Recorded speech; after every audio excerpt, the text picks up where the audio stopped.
नमस्कार। News nation digital के इस खास एपिसोड घटना चक्र में आपका स्वागत है। मैं हूं सुमित कुमार दुबे। भारत की आज़ादी को 75 साल से ज़्यादा वक्त हो चुका है। 15 अगस्त 1947 के दिन देश को अंग्रेज़ों की गुलामी से आज़ादी मिली थी।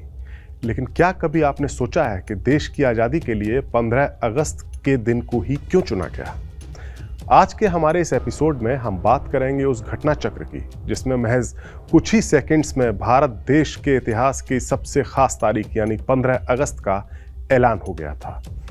1947 के साल में दिन था 3 जून का, वक्त था शाम का और ब्रिटिश भारत के अंतिम वायसराय लॉर्ड माउंटबेटन दिल्ली में एक प्रेस कॉन्फ्रेंस कर रहे थे।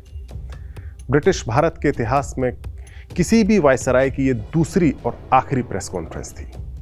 प्रेस कॉन्फ्रेंस का कमरा यानी पीसी रूम पत्रकारों से खचाखच भरा हुआ था और करीब 300 पत्रकार इसमें शामिल थे। इन पत्रकारों में भारत के अलावा अमेरिका, सोवियत संघ, चीन, जापान और कई यूरोपीय देशों के पत्रकार शामिल थे। दुनिया भर के पत्रकार इस प्रेस कॉन्फ्रेंस रूम में इसलिए इकट्ठे हुए थे क्योंकि माउंटबेटन भारत के विभाजन और 2 नए देशों यानी भारत और पाकिस्तान की आज़ादी का ऐलान करने वाले थे।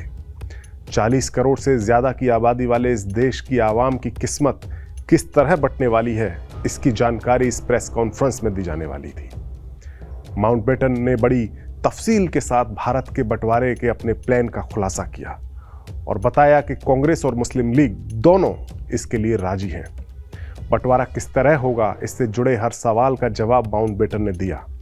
माउंटबेटन पूरी तैयारी के साथ आए थे और हर जानकारी उनकी फिंगर टिप्स पर थी। लेकिन अंत में एक भारतीय पत्रकार ने एक ऐसा सवाल दागा जिसका जवाब माउंटबेटन को नहीं पता था। सवाल था कि जब माउंटबेटन ने भारत के विभाजन या दोनों देशों की आज़ादी का सारा प्लान तैयार कर लिया है तो उनके दिमाग में इसको अमल में लाने की कोई तारीख भी तो होगी। माउंटबेटन ने इसका जवाब दिया कि हाँ, मैंने पावर ट्रांसफर की तारीख तय कर ली है। जबकि उस वक्त तक बंटवारे पर केवल सहमति बनी थी, आज़ादी की कोई तारीख तय नहीं की गई थी। लेकिन फिर भी माउंटबेटन ने कहा कि हाँ, उन्होंने तारीख तय कर ली है। पत्रकार ने फिर पूछा, अगर तारीख तय हो चुकी है तो वो तारीख क्या है? इसके जवाब पर उस पीसी रूम में सन्नाटा छा गया। वहां मौजूद हर शख्स की निगाहें माउंटबेटन पर टिक गईं। कुछ सेकंड्स तक तो उन्होंने पीसी रूम की ओर देखा। उनके दिमाग में कई तरह की कैलकुलेशन, कई तरह की तारीखें चल रही थी जवाब देने के लिए। सितंबर का पहला सप्ताह, सितंबर का दूसरा सप्ताह, मिड अगस्त। और फिर वो पहिया रुक गया और उन्होंने जवाब दिया, भारत को जो फाइनल पावर ट्रांसफर होगा वो 15 अगस्त 1947 को किया जाएगा। कुछ ही सेकंड्स में इस तारीख को डिसाइड कर लिया गया। भारत की आज़ादी की तारीख का ऐलान हो चुका था। इतिहासकार डैमिक लैपियर और लैरी कॉलिंस ने एक बहुत ज़्यादा मशहूर किताब लिखी है, फ्रीडम एट मिडनाइट। इस किताब में लॉर्ड माउंटबेटन के हवाले से बताया गया कि आखिरकार उन्होंने कुछ ही सेकंड्स में भारत की आज़ादी की तारीख 15 अगस्त की तारीख का ऐलान कैसे कर दिया। दरअसल भारत का वायसराय बनने से पहले माउंटबेटन दूसरे विश्व युद्ध के दौरान मित्र देशों की फौजों के कमांडर थे और एशिया में जापान के खिलाफ चल रही जंग में शामिल थे। अप्रैल 1945 में जब जर्मनी हार गया यूरोप में तो ये जंग यूरोप में तो खत्म हो गई थी, लेकिन एशिया में जापान ने हार मानने में कुछ ज़्यादा ही वक्त ले लिया था और जापान ने जिस तारीख को सरेंडर किया था, जिस तारीख को जापान ने हार मानी थी, वो थी 15 अगस्त 1945। ये माउंटबेटन के जीवन के सबसे गौरवशाली दिनों में से एक था जब उनकी कमांड में मित्र देशों की फौज के आगे जापानी फौजियों ने बर्मा के जंगलों में सरेंडर किया था। इस किताब के लेखकों को माउंटबेटन ने बताया कि 15 अगस्त के दिन जब जापान के सरेंडर की दूसरी एनिवर्सरी आने वाली थी 1947 में, तो उन्हें लगा कि इसी दिन एशिया में एक नए डेमोक्रेटिक राष्ट्र का उदय होना चाहिए और उन्होंने 15 अगस्त को भारत के इतिहास की सबसे अहम तारीख बना दिया, आज़ादी की तारीख। माउंटबेटन ने बताया कि वो जानते थे कि इस प्रेस कॉन्फ्रेंस के बाद महज 73 दिनों के भीतर भारत की आज़ादी की प्रक्रिया को पूरा कर पाना कितना चुनौतीपूर्ण काम होगा, लेकिन वो इसकी जिम्मेदारी को जल्द से जल्द पूरा करना चाहते थे। उनके इस ऐलान ने मानो एक बॉम्ब गिरा दिया हो। ब्रिटेन की संसद से लेकर बकिंघम पैलेस तक लोगों को यकीन नहीं हो पा रहा था कि माउंटबेटन इतनी जल्दबाजी में क्यों है। दरअसल दूसरे विश्व युद्ध के बाद एक महाशक्ति के तौर पर ब्रिटेन और फ्रांस का रुतबा खत्म हो चुका था और अमेरिका और सोवियत संघ के तौर पर दुनिया की 2 नई सुपर पावर सामने आ चुकी थी। ब्रिटेन के पास अपने एम्पायर को बचाए रखने की न ताकत बची थी और ना ही उसके पास इतना रुतबा था, और उस पर अपने उपनिवेशों को आज़ाद करने का दबाव बढ़ता जा रहा था। 20 फरवरी 1947 को लेबर पार्टी की सरकार थी ब्रिटेन में, और उनके पीएम क्लेमेंट एटली ने ब्रिटिश पार्लियामेंट में ऐलान किया था कि भारत को 30 जून 1948 से पहले आज़ाद कर दिया जाएगा।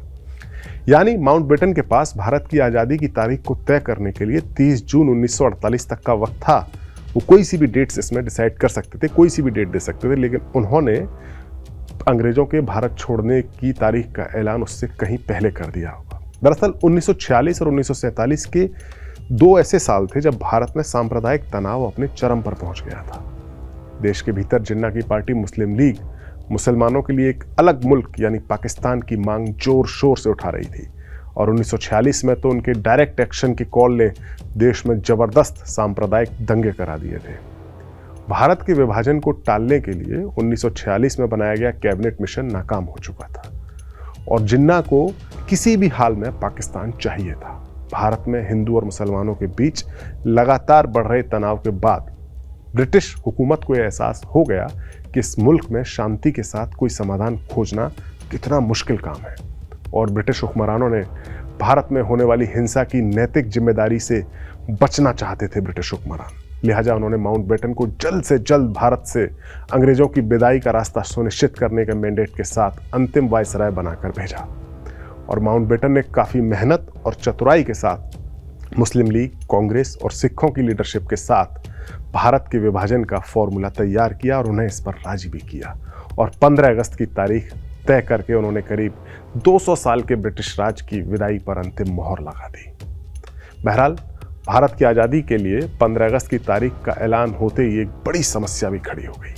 भारत के कई नामी गिरामी ज्योतिषियों के मुताबिक भारत देश के जन्म के लिए ये एक बेहद ही अशुभ तारीख थी। काशी के विद्वान पंडितों ने ऐलान किया कि इस अशुभ दिन पर आज़ाद होने की बजाय, इस अशुभ घड़ी पर आज़ाद होने की बजाय बेहतर होगा कि भारत एक दिन और ब्रिटिश राज की गुलामी सहन कर ले।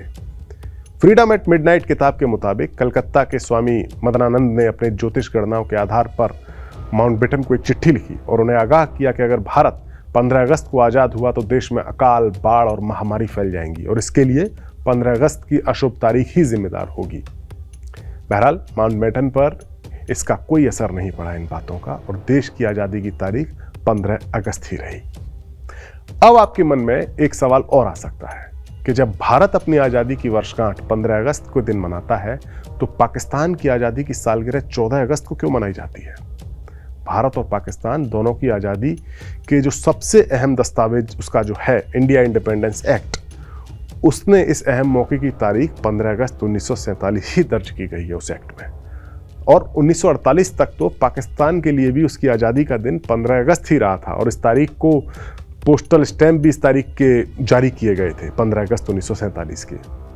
दरअसल हुआ यह था कि दोनों देशों की पावर ट्रांसफर की सेरेमनी अलग अलग शहरों में होनी थी, भारत की दिल्ली में और पाकिस्तान की सेरेमनी कराची में, जो उस वक्त पाकिस्तान की राजधानी थी। माउंटबेटन 14 और 15 अगस्त की दरमियानी रात को एक ही वक्त पर दोनों जगह मौजूद नहीं रह सकते थे, लिहाजा उन्होंने एक दिन पहले यानी 14 अगस्त को कराची में पहुंचकर जिन्ना का पाकिस्तान उनके हवाले कर दिया। हालांकि पाकिस्तान की संविधान सभा में 14 अगस्त को दी गई उनकी स्पीच में माउंटबेटन ने साफ साफ कहा था कि कल यानी 15 अगस्त को पाकिस्तान की आज़ाद सरकार के हाथ में पावर आ जाएगी, यानी पाकिस्तान की आज़ादी 15 अगस्त को ही होनी थी। लेकिन कहा जाता है कि पाकिस्तान के कुछ लीडर्स भारत की आज़ादी के दिन से एक दिन पहले अपनी आज़ादी का दिन मनाना चाहते थे। जून 1948 में पाकिस्तान के पहले प्रधानमंत्री लियाकत अली की कैबिनेट, उनकी अध्यक्षता में उनकी कैबिनेट की मीटिंग हुई और पाकिस्तान सरकार ने आज़ादी की तारीख को एक दिन पहले यानी 14 अगस्त को शिफ्ट करने का फैसला कर लिया। जिन्ना को इसका प्रस्ताव भेजा गया, कायदे आजम जिन्ना को, और उन्होंने लियाकत अली की कैबिनेट के प्रस्ताव को हरी झंडी दे दी और पाकिस्तान ने अपना स्वतंत्रता दिवस 14 अगस्त को मनाना शुरू कर दिया। तो ये था भारत और पाकिस्तान की आज़ादी की तारीख तय होने का पूरा घटना चक्र। ये वीडियो आपको कैसा लगा? अपनी राय हमें ज़रूर बताएं। नमस्कार।